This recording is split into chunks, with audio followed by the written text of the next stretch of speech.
Well, it is the end of November, the end of Zelda month, and I'm actually finally playing a game with Link in it.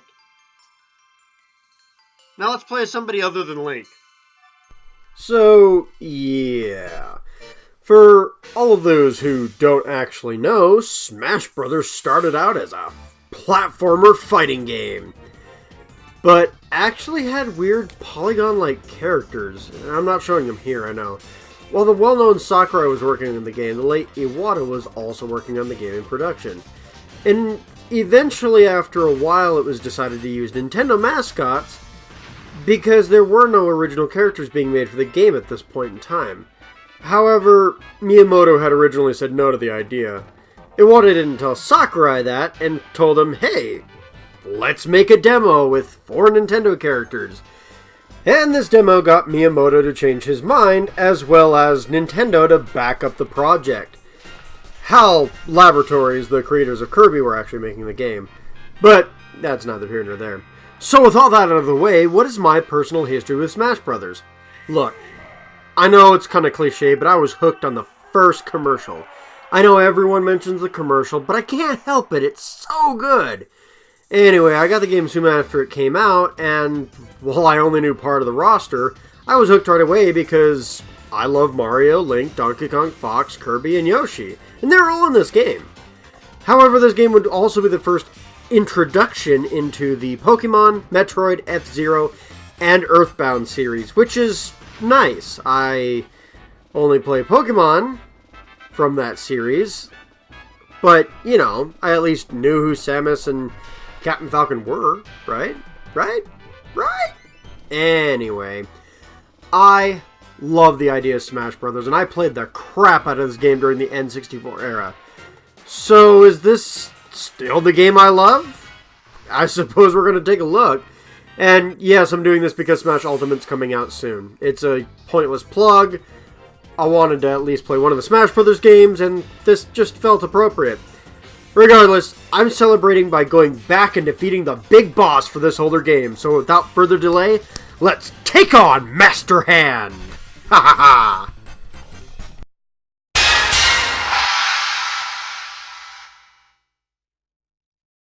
So, this being the first Smash Brothers game, there aren't many modes to toy around with. Huh? Plot? No, there's really no plot in this game at all outside of your imagination. The characters are toys brought to life by Master Hand, and they defeat Master Hand and turn back into toys. That's it. Did you want me to go in depth on it? It's all speculation, really. So, no. I'm going to talk about modes instead of, you know, an actual plot, because there isn't any. Anyway, all there is in this game is 2-player and single-player. In single-player, you have the main mode, which would later become known as Classic Mode, which is an arcade-like fighter. The characters you fight are the same order every time, but that can be pretty fun. You can also do break the targets and board the platforms here as well, but those do show up in the main Classic Mode, as well as mini-games to break up possible monotony. 2-player mode is more of the same. And it's not just 2-player mode, you can play with 4 players. Regardless, it's all fighting, but you can decide if you want to do it in a timed match or a stock match. Time match, the winner is based on how many points or kills you get within a selected amount of time. Stock matches give you a certain amount of lives and plays roughly similar to time, but you can only die a certain amount of times before losing. While it seems like there isn't much here, honestly, for the N64, this isn't too bad. However, compared to other modern-day fighting games, or fighting games from that era, at all, there isn't much here regardless. Honestly, I played each mode well enough in, like, a day. It isn't horrible, but it isn't great compared to any other fighting game from this series either. There's just not much to do other than multiplayer. It can be good as a party game, and, you know, that's great. But that's about it, too. Alright, there are about 12 characters in this game. I'm going to talk about the main 8 that you start out with. The other 4 will come later. There are plenty of fighters in this game, but in most fighting games roughly the same age, There's plenty more fighters, but this is the first time you got to see Link take on Mario or Fox McCloud fight against Samus Aran. What Smash Bros. Was lacking due to time constraints, it made up for in charm. Mario felt like Mario and Donkey Kong felt like Donkey Kong.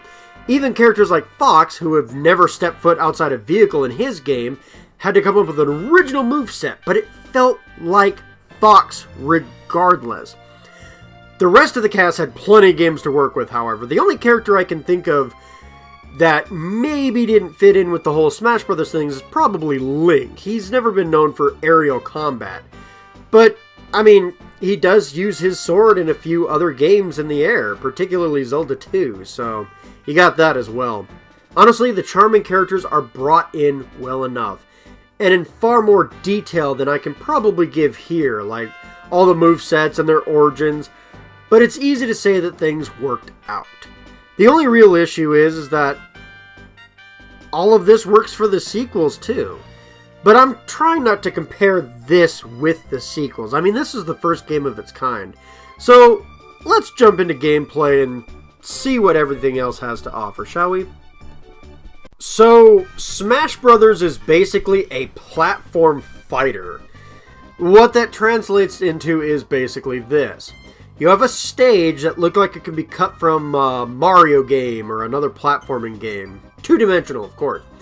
You have characters jumping around, and if they fall off, they lose a life, or a point, whatever you want to call it.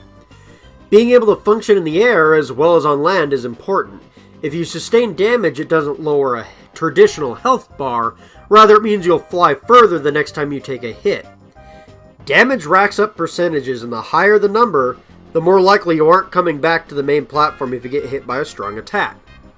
Speaking of attacks, there are regular and special attacks. Regular attacks work with the A button on the N64 and are normal punches and kicks, or in Link's case, a sword swing.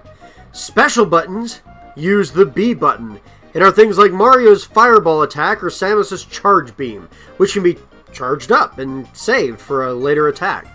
Each character has jump attacks which damage the standard attacks, but leave special attacks alone. Basically, special attacks in the air are going to be the same, while a regular standard attack is going to be different when in the air.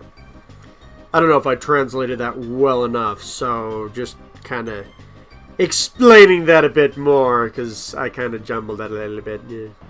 Anyway, from what I can tell, there isn't a way to change up configurations, which isn't too bad, as the N64 was a simple beast. However, this sucks using a modern controller like I have been, as the only controller I can use for this is currently the Wii Classic controller. It sucks. I don't know if it's the controller's fault or what, but it just really sucks. Also, when jumping, pressing up on the control stick will make you jump. I hate this crap. I move the control stick around so quickly, I accidentally jump constantly, which is kind of a drag. It can mess me up pretty easily when trying to attack from above, or attack from the ground, or, you know, attack somebody above your head, more or less. It did cause a few issues here and there, but it was nothing too major. Still, I'm not sure why this is the default setting ever in a video game. It sucks. Oh, there are also smash attacks in this game, which is something I didn't actually know as a kid. Huh. I didn't remember because I wasn't really good back then, but hitting a direction and the attack button at the same time does a more powerful smash attack.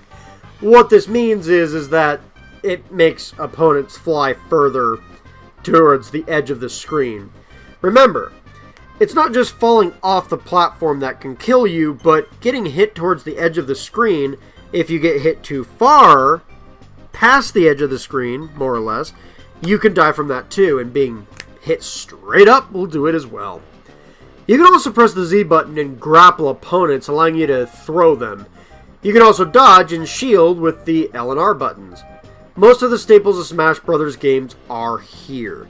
I didn't find the setup with the Wii U's Virtual Console to be as responsive as I remember it being, but I'm not sure if that's the classic controller being crap, or nostalgia and me being a better gamer at this point, blinding me to how clunky the game used to be. I'm not sure. Either way, there are some control issues, but it works fine overall for something that can still be a fun time. So, now that we've talked about the major gameplay aspects of the game, let's talk about how the stages stack up. They're pretty basic in this game. The Mario stage, which is one of the more complex stages, has moving platforms on the bottom level and blocks, making side deaths a little harder. Sector Z from Star Fox is just the top of the Great Fox, basically being one large platform and smaller R-wings coming down and blasting fighters. Kirby's stage is really simple and is just 3 small platforms with a bigger platform on the bottom, and Wispy Woods blows foes away from the background. It's not that difficult to deal with the blowing wind, just saying. The Pokemon stage, Saffron City, has Pokemon coming out of the middle of the stage, and the Metroid stage has lava coming up and damaging fighters from below. Congo Jungle is again simple with a blast barrel down below and rotating platforms. Right in the middle of the stage, just rotating there. Because you don't need physics in this game, right? Yoshi's Story stage is again simple, but with 3 larger platforms up above the main ground, with a few clouds on the distant far side that dissolve pretty quickly, if you're standing on them anyway.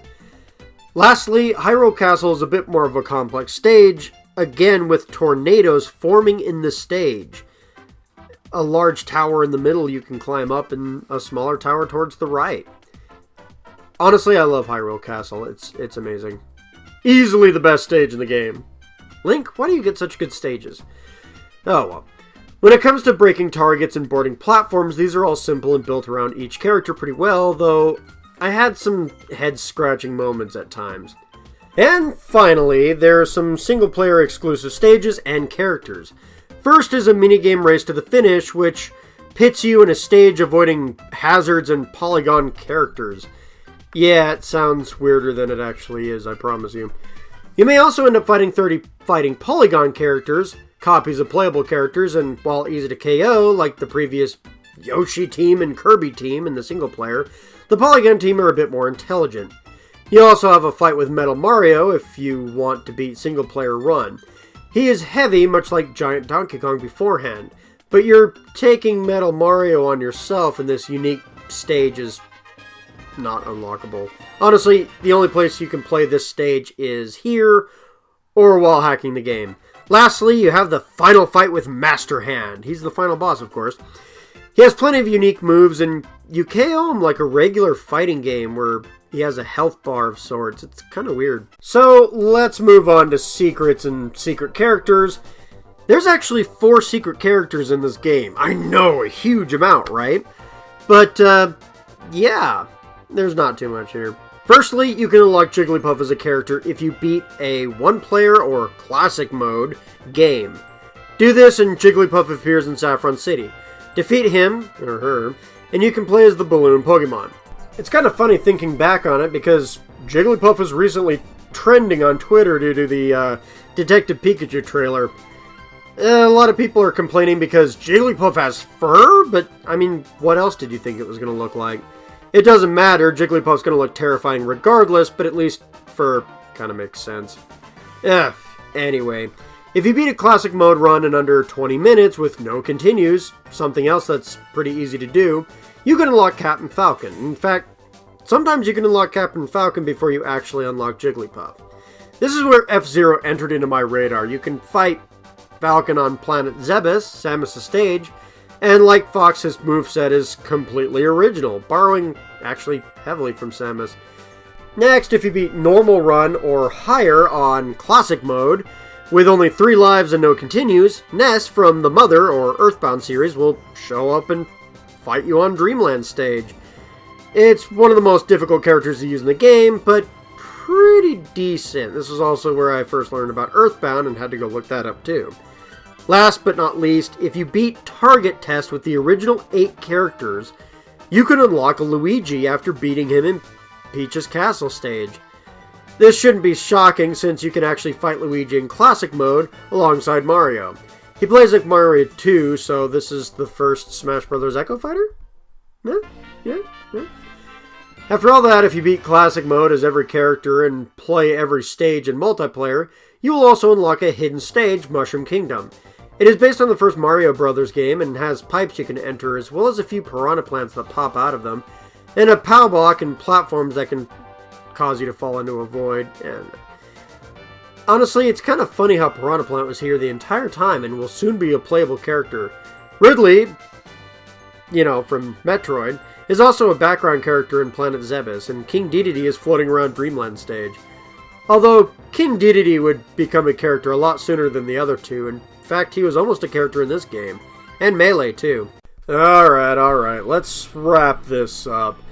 Unless you're good enough with NAS, Kirby, or Pikachu in competitive play, you're probably not going to pick this game back up anytime soon. The gameplay is solid and there's plenty of charm in the characters, but everything, and I mean everything, is done better in most of the sequels. I can't help it, I'm trying to pin this for the modern day gamer. If you happen to have a Wii and downloaded Super Smash Bros. Before the shop channel died, and you have literally never played a Smash Bros. Game, then by all means, try it out. Outside of that, nostalgia and sense of history is your only reason for going back to this. The only way to play this game is to play it on the N64 if you don't already have it on the Nintendo Wii. This was never made available on the Nintendo Wii U's Virtual Console, and it was on the Wii Shop, but like I said, that's dead. Also, playing it on the classic controller kind of sucks for the Wii anyway. That's how I'm playing the game. Now, I have it for nostalgic purposes, however... Look, guys, this was my first Smash Brothers experience, don't get me wrong, but I can't heavily recommend this game. It can be fun to go back and, take a look at what us fossils used to play for Smash Brothers purposes, but with the limited options, it pales in comparison to the other fighting games and sequels in the series. It does plenty good, don't get me wrong. The charm, the gameplay, very unique and solid for the time. But options were limiting even when this game came out. There are other fighters from this era with more options. To be fair, this game was amazing when it came out. There weren't other fighting games with this type of gameplay readily available, and with all the Nintendo characters in one place, that made this game incredibly appealing. But it was aged in 3 years when Melee hit the scene. I'll go into Melee at a different time, but for now, I'm certain it is time to head back into Devil May Cry. I'm already well on my way to recording Devil May Cry 4, and I have a few movies and anime to talk about in the meantime. It may be a slower process after I get a hold of Smash Ultimate, but hey, people can't stop smashing. Wait, that didn't sound right. Never mind. Until next time, my minions, take care. And like I said, hopefully soon I will have that Devil May Cry 4 video up and ready to go. Also, if you like the video, please leave a like. It helps me out a lot. Feel free to comment, because I would love to get a discussion going. That's the whole reason I'm making these videos. It's not for money purposes, obviously, because I don't get enough viewers for that. But yeah, feel free to comment. If you like the video and you've never seen my stuff before, feel free to subscribe too. If Devil May Cry interests you, it's coming up soon. Devil May Cry 4, I've got some videos way back when, and I'll do Smash Brothers again eventually. And, if you're already subscribed, feel free to hit that bell notification, because if you don't hit the bell notification, YouTube will probably not update you when my videos actually come out, which is usually Thursdays of each week. So, yeah, if you get all that done, take care, adios, good luck, my minions. Because in a week's time, Smash Ultimate should be pretty close to being here. So, get on it. Bye-bye.